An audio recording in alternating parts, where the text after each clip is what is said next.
भागवत पात्र एकादश श्राद्धवार्षिक उत्सव महासाड़ंबर पालित हो कटक भुवनेश्वर बारंग अंचल जननायक स्वर्गत भागवत पात्र एकादश श्राद्धवार्षिक उत्सव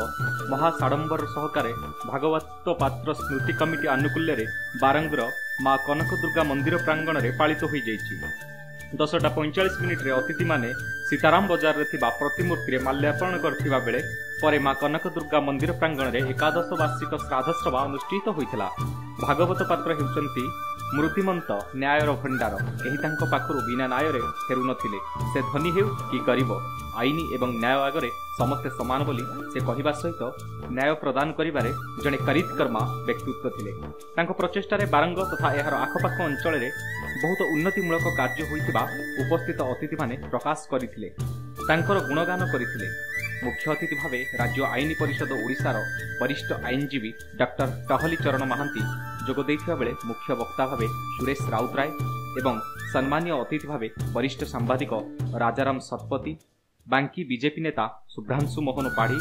बांकी रत्न सुनील सिंह आदि उपस्थित रही भागवत पात्र गुणगान करथिले। एही उपलक्षे अंचलर बहु बुद्धिजीवी छात्र छात्री एवं लोकायत प्रतिभा मानकु कमिटी तरफ संबर्धना दिया जायतिला।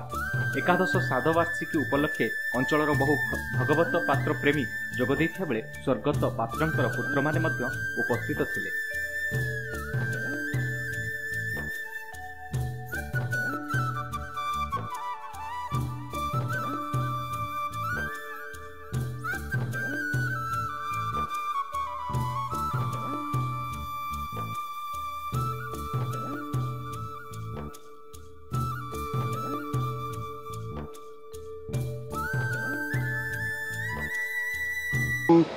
भागवत पात्र को ये अंचल लोके जो जो तांकर गुण पे जानते सबुठ बड़ कथा है जे सी अंचल जिते प्रकार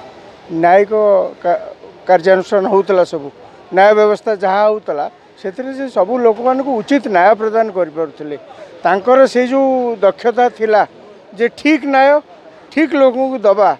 सीटा मु भावुँ आजिकार जो आधुनिक न्याय व्यवस्था प्रति गोटे चैलेंज कहीं आजिकल जो मैंने कोर्ट कचेरी जाऊँगी से मैंने प्रथम आगे खर्चांत होकर सर्वशांत होती पीढ़ी पर पीढ़ी जाऊँगी जजमेंट बाहरुनी शेष जहाँ जजमेंट आसुँच पक्ष कहते आम प्रकृत न्याय पाइलुनी कि आप देखु अतीत जो व्यवस्था थिला जहाँ जो भागवत पात्र ये अंचल सबुठ प्रसिद्ध थिले जे उचित न्याय से दे पारे लोक कौन स्वार्थ आउ स्वार्थर बशवर्ती न होकर सी देखु से द्वारा लोके सर्वशांत होते शांति प्रतिष्ठा हो पारा तो सद्भावना रोला लोकों भितर से आज मृत्युर 11 वर्ष पर लोक मैंने शांतिर दूत बोली कहते न्याय प्रतिम लोक बोली कहते।